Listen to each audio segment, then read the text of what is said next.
¿Qué pasa cuando Estados Unidos señala a uno de sus mayores aliados en la lucha antidrogas como un país que ha fracasado contra el narcotráfico?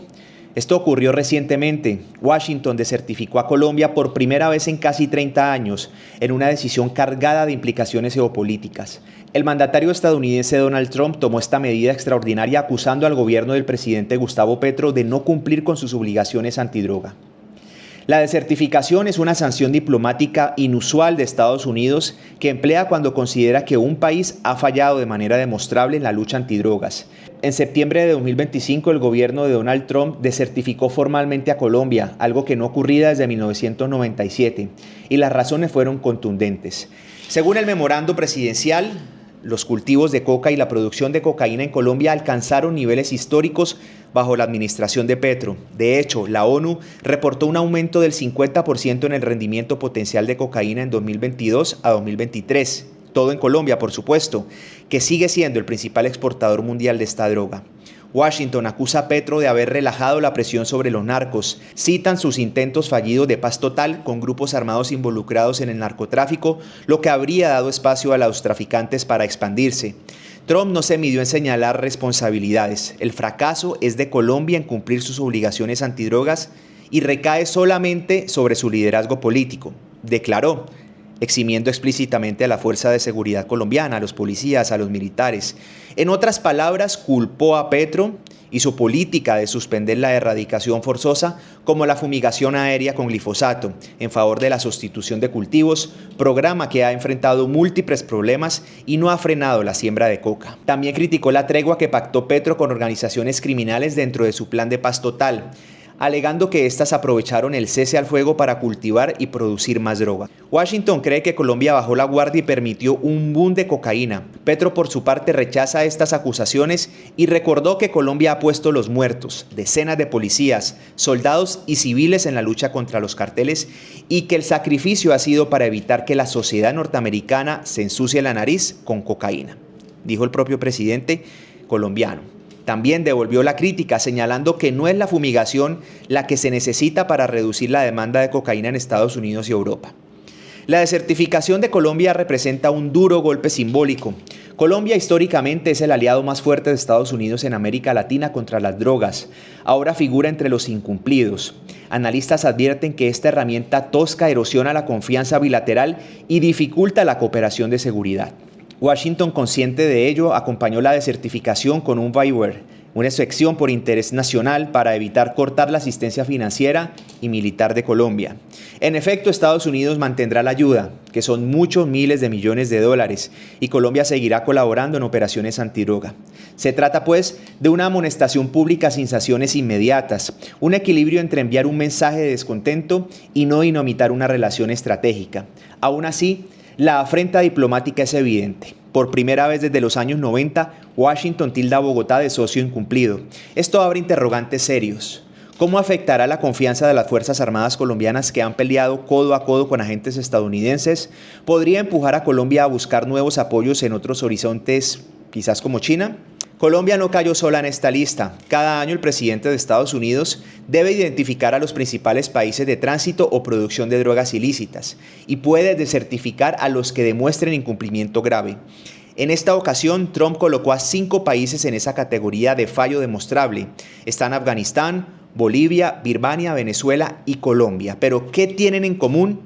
Claramente, en distintos grados, todos son grandes productores o corredores de droga y mantienen relaciones tensas con Washington, Estados Unidos.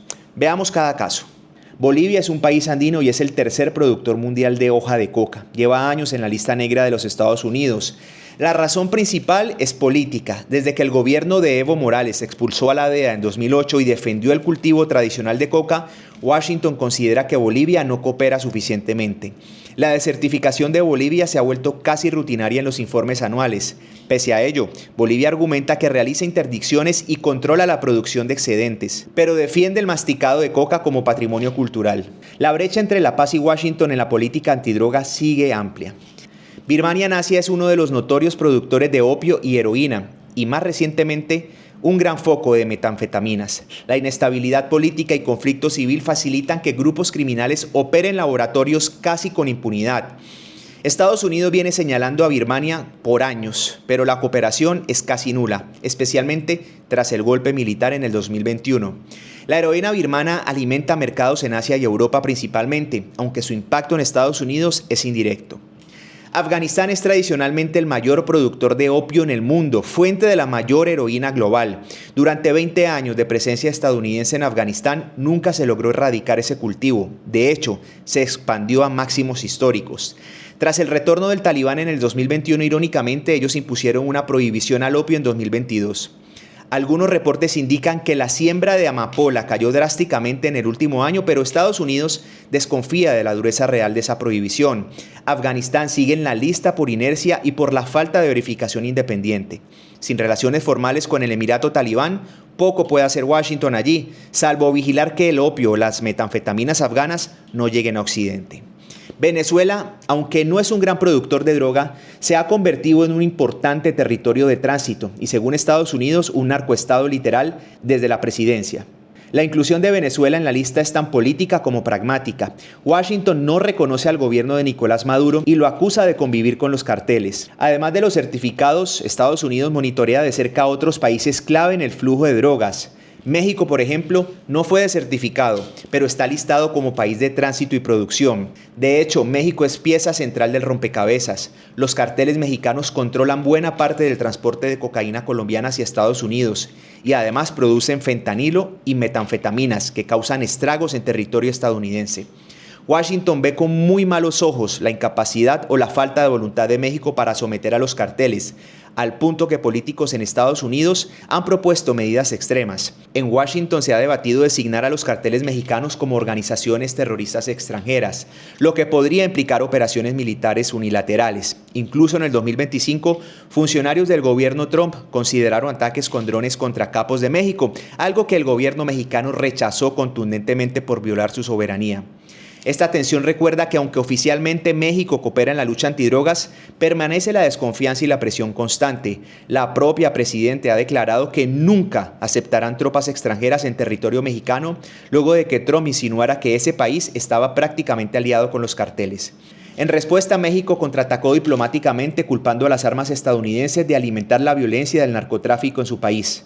Es un socio indispensable, pero también un foco de fricciones. Washington necesita a México, pero al mismo tiempo lo vigila con recelo. Otros países latinoamericanos están en la lista de mayores países de droga, pero no desertificados. Ahí están incluidos Guatemala, Honduras, El Salvador por tránsito terrestre hacia Estados Unidos. Está incluido Panamá y Costa Rica por tener rutas de paso. También República Dominicana y Haití por ser puntos clave para la distribución en el Caribe. Está Ecuador por su creciente auge de narcoviolencia.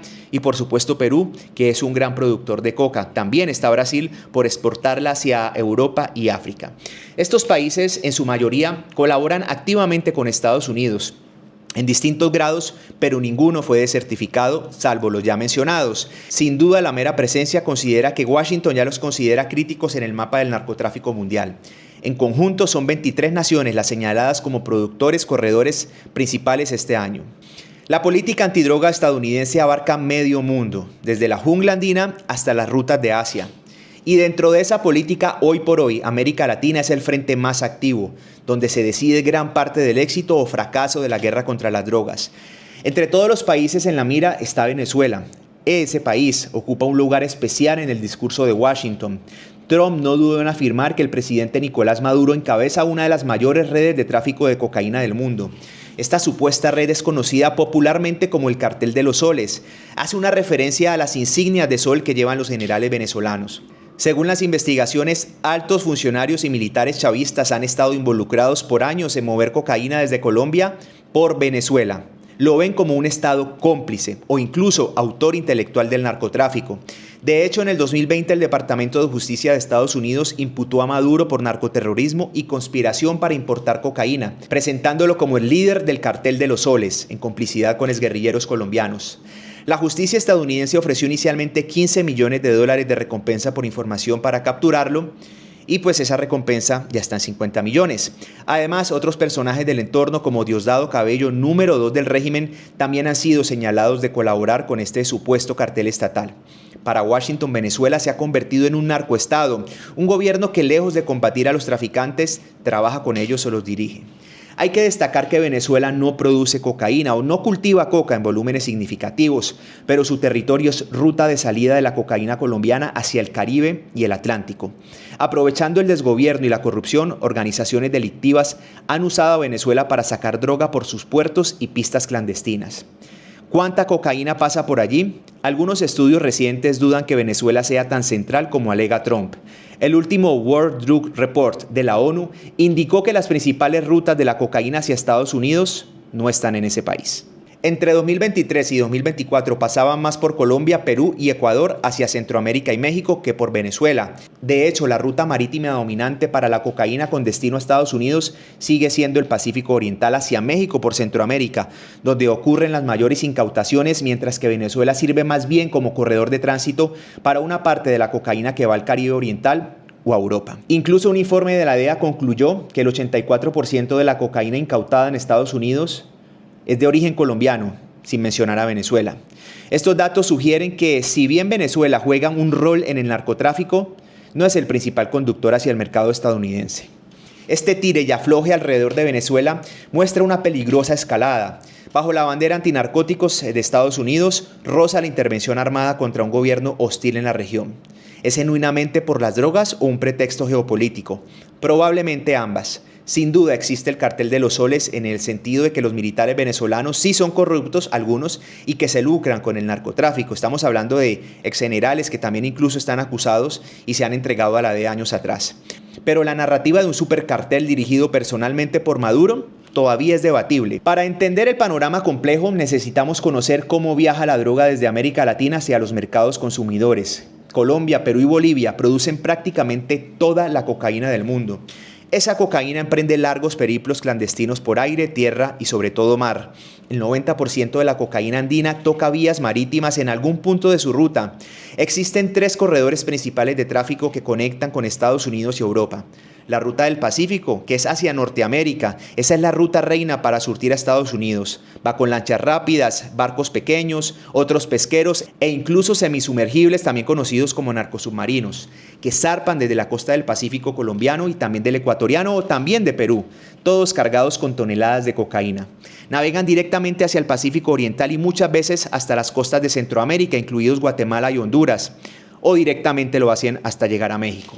Allí la mercancía se redistribuye y buena parte sube por vía terrestre desde México, cruzando la frontera, todo oculto en cargamentos y vehículos, o en avionetas que aterrizan en zonas rurales mexicanas y luego continúan por carretera. Esta ruta ha ganado peso desde los 90 tras la caída de los grandes carteles colombianos y la entrada de los carteles mexicanos como actores dominantes. Hoy se estima que la mayor parte de la cocaína que llega a Estados Unidos transita por el Pacífico hacia México gracias al poder logístico de grupos como el Cartel de Sinaloa y Jalisco Nueva Generación. De hecho, gran parte de las incautaciones de la Guardia Costera de Estados Unidos ocurren en alta mar, en el Pacífico cerca de México y Centroamérica, interceptando embarcaciones repletas de coca. Los narcosubmarinos, construidos artesanalmente en las selvas colombianas o también en las de Ecuador, apenas sobresalen del agua para evadir radares. Cada uno puede llevar entre 1 y 3 toneladas. En los últimos años se han interceptado varios, incluso no tripulados y manejados a control remoto. Los esfuerzos combinados de Colombia y Estados Unidos, pero además de otros países, han logrado incautar algunos semisumergibles, pero muchos logran entregar su cargamento, literalmente sin que nadie se dé cuenta. En la época de Pablo Escobar, el Caribe era la vía predilecta, lanchas desde Colombia hacia Miami o a las islas cercanas. Hoy para Estados Unidos ha perdido importancia relativa a la Florida, pues ya no es una puerta de entrada principal, pero sigue activa y se ha reorientado. Actualmente alrededor del 40% de la cocaína con destino a Europa pasa por el Caribe. Por ejemplo, cargamentos salen de Venezuela o Colombia hacia República Dominicana, Puerto Rico, Cuba o Islas Menores, donde se consolidan y luego se transfieren a barcos más grandes que cruzan el Atlántico. Muchos envíos van vía África Occidental antes de saltar a España, Bélgica, Holanda o Reino Unido. También van directo a contenedores a puertos europeos. Para América Latina, esta ruta caribeña implica que países insulares pequeños han quedado atrapados en el tráfico. Por ejemplo, Trinidad y Tobago suele mencionarse como escala, lo que coincide con Marcos Rubio sugiriendo que la lancha atacada por Estados Unidos iba quizás hacia Trinidad. Igualmente, Venezuela, Haití y República Dominicana son eslabones críticos. El Caribe Occidental, vía Jamaica, Cuba o Bahamas, aún ve alguna actividad hacia la costa de Florida, pero comparado con los 80 es mucho menor. Aún así, la Guardia Costera de Estados Unidos patrulla intensamente la zona. No olvidemos que Puerto Rico, al ser territorio estadounidense, es usado como un trampolín para mover cocaína a la costa este de Estados Unidos, sin pasar por aduanas internacionales. También están las rutas directas desde América del Sur a Europa y África a través del Atlántico. Un caso notable es Brasil. Los narcos envían cocaína proveniente de Perú, Bolivia, Colombia desde puertos brasileños. Están Los Santos, Ríos, Natal y otros más. Vía mar, obviamente, y a veces en cargueros ocultos en contenedores de exportación. También parten desde Argentina, Uruguay y la zona del Río de la Plata, aprovechando exportaciones legales para camuflar la droga. Otra modalidad es vía África Occidental, como mencionamos, desde Venezuela, Surinam o Guyana, cruzando el Atlántico hasta países africanos políticamente frágiles y de allí al Mediterráneo directamente al continente europeo. Esta ruta se fortaleció cuando la vigilancia aumentó en el Caribe. Europa hoy recibe cantidades récord de cocaína y muchas vienen mediante contenedores marítimos, en un desafío colosal que significa revisar millones de contenedores que arriban a Rotterdam, Ambares o Algeciras, por lo que las toneladas se cuelan. En resumen, el mercado europeo, que rivaliza el tamaño con el de Estados Unidos, se nutre principalmente por vías transatlánticas del Caribe y África, más que por el Pacífico. Estas rutas son dinámicas. Los carteles constantemente las ajustan para evadir controles. Por ejemplo, cuando Colombia y Estados Unidos reforzaron la vigilancia en el Caribe en los años 2000, el tráfico se volcó al Pacífico y Centroamérica, disparando la violencia en países como Honduras o Guatemala. Ahora, ante la presión de Centroamérica, algunos cargamentos están volviendo a intentar rutas más directas, como por ejemplo el Caribe hacia Estados Unidos o utilizando rutas aéreas. Estamos hablando de avionetas desde Venezuela o Bolivia aterrizando en Centroamérica. También hay tráfico hacia Asia en crecimiento vía Pacífico Sur, por Tahití o directamente por Australia, donde el precio de la coca es altísimo. En síntesis, la cocaína latinoamericana se mueve por un complejo sistema multinodal. Carteles y traficantes se aprovechan de cualquier grieta, desde la inmensidad oceánica hasta aeropuertos e ingeniosos métodos como impregnación química en productos y otros más. La globalización y el enorme lucro hacen que se puedan sortear ciertas barreras. Recordemos que se estima que el negocio global de las drogas ilícitas genera entre 426 y 652 mil millones de dólares al año. Pero ¿por qué Estados Unidos insiste tanto en erradicar la oferta ilícita en otros países? Porque enfrenta una grave crisis de drogas puertas adentro. Los políticos en Washington saben que por más mano dura externa, mientras haya demanda interna, habrá tráfico. Y la demanda estadounidense es enorme. Cifras actuales lo confirman. 47.7 millones de estadounidenses, o sea, el 16.8% de la población de 12 años en adelante, consumieron drogas ilegales. Esta cifra es de 2023, eso hay que tenerlo presente. Y más aún, cerca de 70.5 millones, casi el 25% de la población, usaron drogas ilícitas o malutilizaron medicamentos recetados en el último año en Estados Unidos. Ese país es con diferencia el mayor mercado mundial de drogas. Millones consumen cocaína, metanfetaminas, opioides, cannabis y muchos más. Por ejemplo, alrededor del 1,9% de los adultos estadounidenses usaron cocaína en el último año, lo que equivale a unos 4 o 5 millones de personas. Y no es de extrañar que grupos criminales se esfuercen en abastecer a un mercado tan lucrativo.